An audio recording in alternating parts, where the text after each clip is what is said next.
Hey guys, and welcome to The Witch's Voice. I'm your Friday host, Peaceful 1980, and this week we are talking about spirit guides and totem animals. Well, my particular situation with spirit guides and totem animals. Well, okay, here we go. My story. When I was about 20 years old, around 20, I met a woman named Denise. Everybody called her D. Um, and she was I think she was Creole, and she kind of took me under her wing as a friend. She was my bridesmaid of honor when I got married.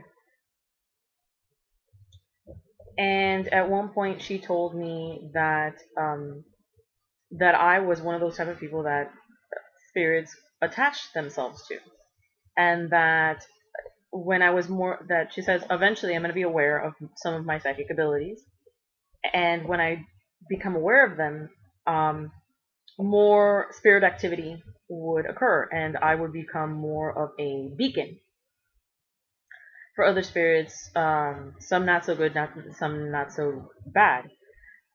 So she said that the best thing that I should do is that I should talk to my spirit guides, and not necessarily talk to them, but basically say that you only want a certain amount of spirit guides. That like that you wanted only. She said only communicate with three or less. So that night, I actually went home and I just laid in my bed and I mentally told myself that if I was attracting spirits or a spirit, that I only wanted three of them to stay, and that those would be my spirit guides. Strangely enough, about a week later, I told a very predominant witch that is here in Miami, Florida, did a reading on me. She's one of the very popular ones here in Miami. And she did a reading on me, and she told me that I had only three spirit guides, and that I had always had three spirit guides. So, and when I told her about what happened with my friend and what she said, the reason you picked three is because you subconsciously already knew you had three. So I was like, okay, that's great. I asked her, what do I do and whatnot, and she says, all I know is that that they've been with you in past lives, and that they've been close to you. And I asked her, what do you mean by close? And she's like, she said, children, like some of them were my children, some of them were not ex-boyfriends, like lovers and husbands, just people that were close to me in those lives. So I was like, okay, cool. And ever since then, I've always sensed them, and they've actually kept me very protected from other spirit activity, regardless if I was aware of it or not. But I've never actually, not because I didn't want to, but just because of the fact that I've never gotten around to it. Um, I have a very, for me, things have to be in the right order or the right moment for me to do certain things. And I'm not just saying magically, I'm saying in general. So I've never gotten that moment of like, okay, now I can start working with them and communicate with them in a much more, excuse me, I have something in my mouth and it's so annoying when that happens. Anyways, and I haven't had that opportunity to work with them directly in that way. But I do know that when I do tarot cards, they do assist me. I do feel them there, but in the sense that I've seen them, or I think I've actually heard them. I've heard them, and they're in my dreams. I've seen them in my dreams. But in the way that I've seen other people connect with their spirit guides, I've never gotten to that level just yet, and I want to. That's one of my goals. Let's see. Totem animals, though. Totem animals. Well, I don't have it here, but Okay, I used to belong to a coven, and in the coven that I was in, we did this one meditation that we were basically meditating that we were in a room, and that in each side of the room, in each direction, there was a door.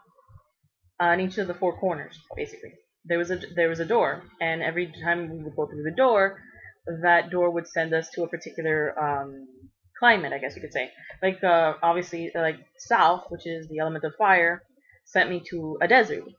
Um, I think west was a beach, and so forth. There's somewhere where that element was predominant. And each time that we would go there, we would, it's like, does an animal show up? Does it appear to you? And I believe I was in, I think it was north, which was a jungle and or forest. I don't remember for sure.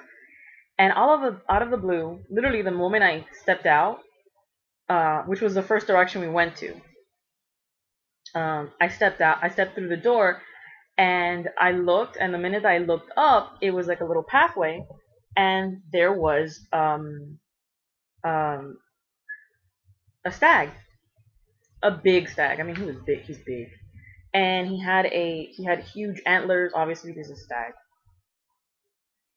And he just looked at me and he said, "Well, it's about time."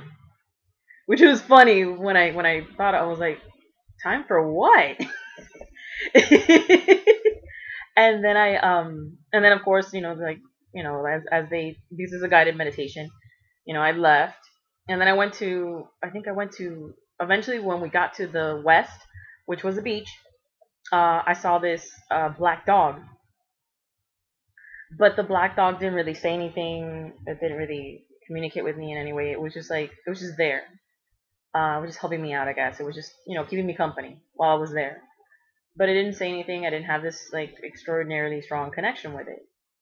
So I was like, okay, whatever. And I went to the other directions. Didn't see anything. No particular animal popped out of anywhere. And then at the end, you're back in the middle of the room, in the center.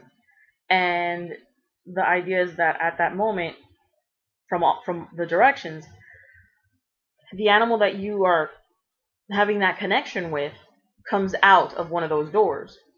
And of course, I had the stag, and he came out, and I will say he's male, but I obviously because it's stag, but I don't know his name. He's never really included it. It's never been an issue whenever I've communicated with him. Um, and he came out and he was like, "Well, let's see where we go." He was very much like, "Well, okay, fine, woo, it's about goddamn time." He was like, "It's about time we saw each other, and we met." Or that I would see him or know him, or know of his existence.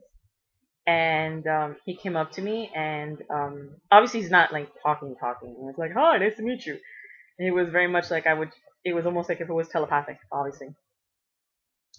And I walked over to him. I put my hand on his, like, right here, and that was about it. I mean, there wasn't really much else.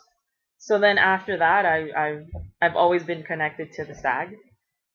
Um, it's a very strong male element. Strangely enough,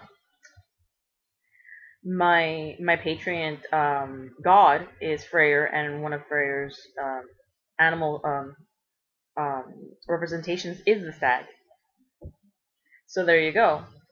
Oh, and before I forget, when I was oh, sorry about that. I almost forgot. Um, when I was a couple years later, I went to a store, and they were selling stuff for Game of Thrones, the TV show. But obviously it's a book, so they had like board games for it and whatnot. And one of the things that comes that you can buy is actually like the plaque of the emblems of all the houses. The one that I particularly, the one that I found was, I don't remember what house it is. I can't remember the name, but it's the house that has a stag on it. So it's basically, it's a little plaque. It's about yay big like that, and has a stag with a crown on top. And I was like, wow, that's perfect. And I remembered, my spirit guide being a stag, so I was like, that's great thing to represent him. And I bought that. So soon, when I finally get around to, or finally finish my spirit altar, I'm planning on putting him on my spirit altar. So yeah. But I hope you guys like my video, and please stay tuned for everybody else's videos about the same subject. And yeah, bye guys.